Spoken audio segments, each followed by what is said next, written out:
Just like that, world record for the fastest what I ate in a week video. I would share the recipe with you. It's kind of a family secret. You understand. Guys, what is up? Welcome back to another week of How to Health. My name is Kevin. I run liftandbalance.com, where we take aim at all things health and cover them in a weird, odd, interesting, and highly sarcastic manner. So, I just want to say off the bat that I always wanted to do one of those what I eat in the week videos. They look so nifty from all the people that do them. And I think we could say mission complete. Today we are going to stay on the topic of not what I eat in a week, but the topic of fasting. As my alternate day fasting experiment continues, I realized it was that time of year again. The bi-yearly prolonged fast is upon us. And for some reason, I decided to do these things during the beginning of daylight savings and the end of daylight savings, just to make the math totally and extra confusing. Because why the hell not? Now, this 7-day water fast was just a tad different because I was transitioning from an early alternate day fasting protocol, which is eating every other day from 9 a.m. to 3 p.m. Plenty of content on that. Check it out here, links below. Into a prolonged fast, 7 days, water only. You saw my go-to meal. Again, still can't share this family secret, but you understand. And then back C105. And we're back! Into alternate day fasting with a recovery time from the end of the prolonged to the beginning of the ADF again. So this was something new for me, and I thought I'd share kind of the experience with you guys as well. So throughout this fast, like my other fasts, I like to track a number of things that are, somewhat easy to track. And those things were my weight, my blood glucose at 3 different times during the day, 5:45 in the morning, 2 p.m. in the afternoon, and 8 p.m. at night, my ketones at the same times as well, and a little extra twist, I was lucky enough to be wearing a continuous glucose monitor. So I was using the Keto Mojo for ketones and glucose draws with pricks on my finger, and then I had the CGM to kind of fact check and correlate some of the data as well. And lastly, we talk about subjective feel, things I noticed, and my problematic fast break. We did have some issues. I'll talk about them. First off, day one. And unlike many day ones of fasting experience, if you've tried a prolonged fast or tried fasting for any extended period of time, you know day one can be a but because I came in doing the alternate day fasting, it was pretty much standard procedure. I wasn't gonna eat that day anyway, so I didn't eat. By the end of day one, ketones were about 0.5 millimoles per liter, which is pretty normal, what I've been seeing from the alternate day fasting anyway. That means my body is oxidating fat for energy. I'm pretty fat adapted. So there was no experience of any keto flu-like symptoms where you have to go through a transition from burning glucose to ketones. Oh, and I have to say, I went carb heavy the day before. I mean, there were a lot of sweet potatoes, granola, avocado toast, carb heavy. And my body was able to pretty seamlessly and effortlessly start oxidating fat. So that definitely made day one a lot more enjoyable. And despite all those carbs, my ketones were at pretty normal levels 15 to 24 hours into the fast. So this was really interesting to me. And I know my boy, the longevity guru, Peter Attia, likes to break up his quarterly fast with starting with a week of keto, then doing water only, then ending with a week of keto. But I gotta tell you, ADF might be the way to go here. I don't know. Either way. So on day two, passing my normal meal time of about 9 a.m. in the morning, where I eat this luscious, great, awesome bean lettuce wrap burrito. I know, just mouth-watering. The realization began to sink in. The voices, in my head started chirping me a little bit. You can start tomorrow. Maybe next week when you're traveling, that will be better. You know what? You're doing ADF, you're eating every other day. Why the hell do you even need to do a 7-day prolonged fast? And over the next couple of days, as my ketones began to rise and my glucose began to drop, I realized I was in for the long haul. And Buckle up, buckaroo! so I'm not gonna go day by day and take you through it. I'll show you a graph of where the ketones were at, where the glucose was at, where my weight was at over the course of that week. It was a pretty normal, prolonged fast. I did experience some very, very beautiful deep sleep. I mean, there were some nights that I was getting, according to the Oura Ring, there were some nights that I was getting over 4 hours of deep sleep. And that was probably from nights 3 to 7, where I was, high 3s, 3.5 hours, and even above 4 a few times. So that was awesome. But I did notice I did sleep less, like we talked about in my other fasting videos. My body's innate need for sleep did decrease. Now there are a couple of reasons that this could be happening, some going back all the way to evolutionary adaptations, things like that. You could see all that in the other videos. But that was very nice to see, some really, really nice, beautiful deep sleep. I was energized throughout the days. And I'd say the biggest thing that no one talks about in these prolonged fasts is how much extra time you have. Time that you would have spent eating. You never realize how much time you spend eating until you stop eating. For a day, for 2 days, for 3 days, for a week. We spend a lot of freaking time eating. And that becomes very, very evident when you're like, oh shit, I got a ton of time on my hands. What do I do? And I'm a pretty busy guy. I stay pretty busy, but we spend a lot of time eating. And there's no ifs, ands, or buts around it. That's always interesting. It's always interesting to reflect on that and to take a step back and observe a few things. Number one, break this attachment to food. We don't need to eat every other day. We are survival machines. Not to say that it's not advantageous for us and we shouldn't eat every day.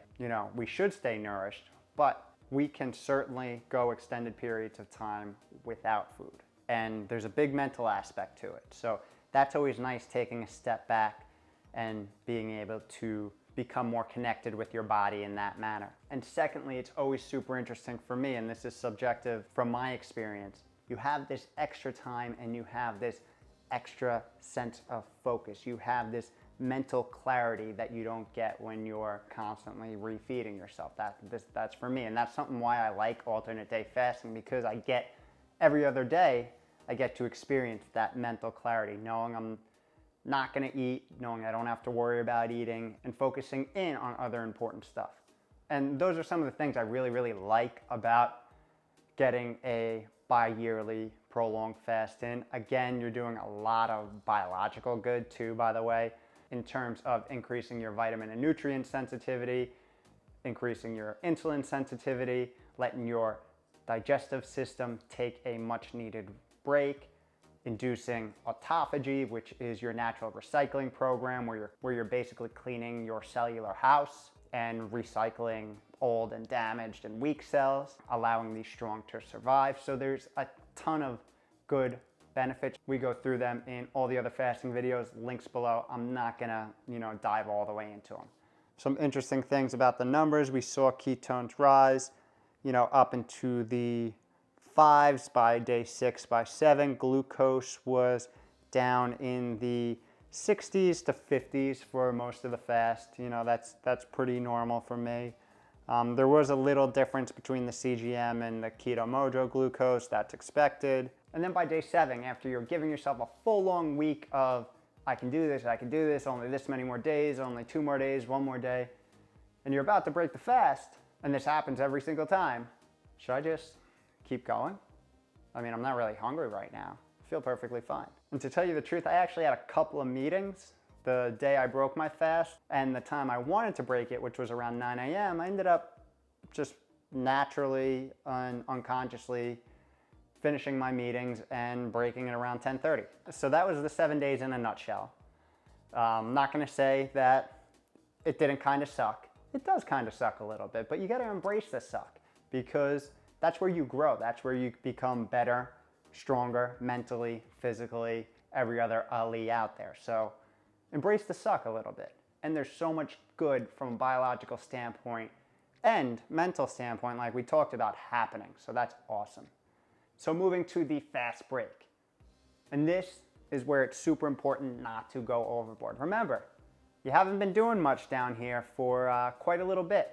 So it's really, really important to ease into it. And I'm not gonna lie, I effed up. And I'll tell you how I effed up. The original plan here was to go from ADF into the prolonged fast, take a 3-day recovery period, and then go back into ADF. And that could have worked, but I ran into a minor speed bump on day 3. And I'll tell you, day 1 was perfectly planned. I had a little steamed spinach with some steamed zucchini, some very easy foods to digest. A little bit later in the day, I had a cucumber and tomato, and then I ended my day with some fat. I had an avocado. That was it. Felt fine. Digestive system took it. I was like, walk in the park, just like every other fast. Bam. Then, day 2, still planned, but going off script a little bit. I'm a rover, coach. I'm just gonna go rover. Here I introduced just a tiny bit of pinto beans into the mix. I had some avocado, I had a little almond butter, and some walnuts. Later in the day, I did have a piece or 2 of Ezekiel toast, and that was it. And I felt pretty good. Going into day 3, I did have a little bit of discomfort when I woke up, but I figured, that's just a little extra fermentation of the bacteria saying hi to their long lost friends, fiber. So did my normal morning routine and then went to my pre-fasting breakfast, which is that nice bean burrito that I talked about, with a little bit of garlic and onion on it, a little bit of broccoli sprouts, and so on. And there were no major problems when I ate it. The serving size was definitely less than what I usually do, but that's just because the stomach didn't have a ton of room. So ate that in the morning. Then for the afternoon, I did some spaghetti squash and some peanut butter and toast. This by far was the most I ate out of the 3 days, obviously, and this was more aligned to my alternate day fasting eating schedule, where I would eat a lot more calories in the days I ate because I was fasting the next day. So I think I had that in my mind a little bit that, hey, I'm not gonna be eating the next day, so let me make sure that I fuel up. It's a bold strategy, Cotton. Let's see if it pays off for him. Now, everything was fine and dandy until about 6 p.m. where I started really feeling something going down here. The food was probably hitting the large intestines where the mass population of bacteria lives and the fermentation began. From that time on, I started really bloating. There were no comfortable positions, sitting or standing. I was burping a little bit, and I was like, oh boy, this is not ideal right now. I screwed the pooch on this one a little bit. So, long story short, this continues throughout the night, hoping that I can start to pass some of it through my digestive system. Didn't happen, trying to go to bed, kept getting up, back and forth. I ended up getting up and spitting it out. Regurgitating a lot of the food that I ate. First time I threw up in years, but it felt so much better. So my thoughts on this was I just overloaded the system with too much fiber, too quickly. My bacteria down there started having a field day, fermenting, eating. They haven't eaten a ton in the past week or so. The gases really built up and it was just severe uncomfort. And that's on me right here. That was my day 3 debacle. And that's why it is super important to not rush into things. I thought I was somewhat planned out here and I stood corrected. So day 4, where I wanted to start ADFing again, alternate day fasting again, I had to call a timeout and rework the plan here. So I spent day 4 as a full-on recovery day, only eating a few dates and a banana, and that really normalized my system, my digestive tract. It got things feeling much better. I'm filming this on day 5, where again, I'm gonna eat again. I'm eating very light today, some more steamed, light, easy to digest vegetables, things like that. And I will probably turn back to alternate day fasting on day 6 or 7. So it went from a 3-day recovery time to a 6 or 7 day recovery time. And this just might be standard procedure with alternate day fasting in my body. I don't know. But this is certainly something that I'm gonna remember for next time because it was not fun. Day 3, not fun. Or the night of day 3. Morning of day 3 was fine. Night of day 3, not fun. So that was the prolonged fasting experience. From a high level recap, I thought getting into it day 1 was certainly easier because of the alternate day fasting protocol leading into it. Days 2 through 7 were pretty standard procedure, kind of sucky, kind of awesome, we explained. And then that fast break went swell for day 1, day 2, then day 3, the big F up happened, but I learned, and now we're extending the recovery for a couple of more days to make sure the digestive system and my gut buddies down there are happy before I go back into ADF. But definitely I'm gonna do alternate day fasting for a little while longer. I really like the protocol, how I feel, giving the digestive system the break, the sleeping that happens when I'm on ADF, all that good stuff. So I hope this was somewhat informative. As always, thank you for stopping by. I'm gonna go and get cooking right now. I've got 2 of my buddies Wait, was I supposed to eat these or? Damn, I can never remember this stuff. We'll give it a go. What's the worst that could happen?